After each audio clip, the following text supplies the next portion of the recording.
Without objection, do we have members who sought waiver on the committee? No, okay.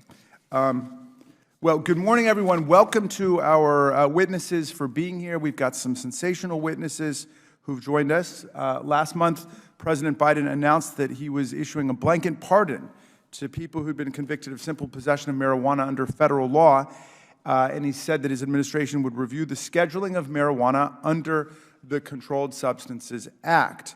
And I applaud his announcement as an important and key first step in rectifying the many social injuries that have been inflicted on communities and our people across the country by the war on marijuana.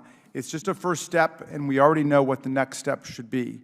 Cannabis must be decriminalized at the federal level as a matter of basic justice in the country, and I would say to vindicate the anti-prohibition principle that's in our Constitution. We tried prohibition of liquor, and all it did was lead to the growth of organized crime in the country. It pitted the government against the people. It eroded respect for the law, as all of the prohibition laws were being honored only in the breach, and it basically set the society at war against itself. And we've seen the exact same thing with marijuana prohibition. It's not that marijuana is great for everybody in all circumstances, and I certainly discourage my kids from smoking marijuana or drinking alcohol, but the point is that the war against marijuana has ruined so many lives in our country, and we can do a lot better by treating all of these as public health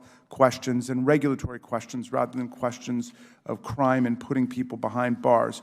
Decriminalizing cannabis would benefit a lot of communities, including especially people of color, individuals incarcerated for nonviolent offenses, veterans, and federal employees. It will also benefit the small businesses operating in states where cannabis has already been legalized by providing access to banking services. They will no longer have to operate on a cash-only basis, which is obviously dangerous and makes them ready targets for criminal gangs. We've already seen the benefits of decriminalizing in the states. As of May 27, 2022, 19 states, 2 territories in the District of Columbia, where we sit today, have enacted measures to regulate cannabis for adult, non-medical use. They've accepted and embraced the anti-prohibition principle that's in our Constitution. In addition, 37 states, 3 territories, and Washington, D.C., the vast majority of the country, allow the use of medical marijuana. What an extraordinary outbreak of common sense in America. Despite efforts to legalize and decriminalize cannabis possession at the state level, cannabis arrests today still remain widespread. They account for 43% of all drug arrests. 9 in 10 of those arrests are for simple possession of marijuana. However, states that have reformed their cannabis laws have seen markedly fewer arrests between 2010 and 2018. Regardless of the status of legalization, racial disparities in cannabis arrests continue to persist nationally, although black and white people use cannabis at roughly the same rates. In fact, black people are nearly 4 times as likely to be arrested for marijuana possession as white citizens are. In many states, these arrests can have life-altering consequences. Parents lose children. Disabled and low-income recipients of public assistance may lose health care. Families can be evicted from public housing, and finding a job can be difficult or outright impossible for people who have a marijuana conviction on their resume. Black and brown people disproportionately face these repercussions, evidencing the systemic problems in the criminal justice system.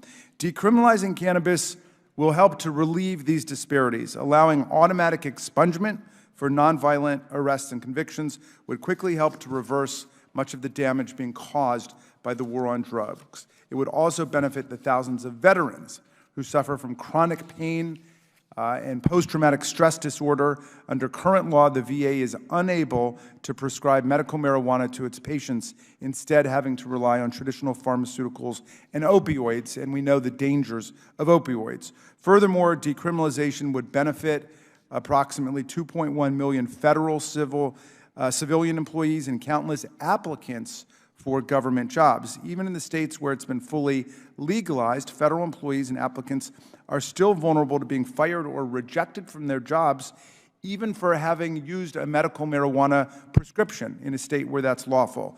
We should not be denying our constituents the opportunity to serve in federal office simply because they have used marijuana, as a majority of the country records that it has. In addition, the federal cannabis prohibition hinders the operation of above-board cannabis companies and undermines communities' economic integrity due to lack of access to formal banking. It also leaves cannabis companies vulnerable to theft and burglary because they're forced to deal in an all-cash market.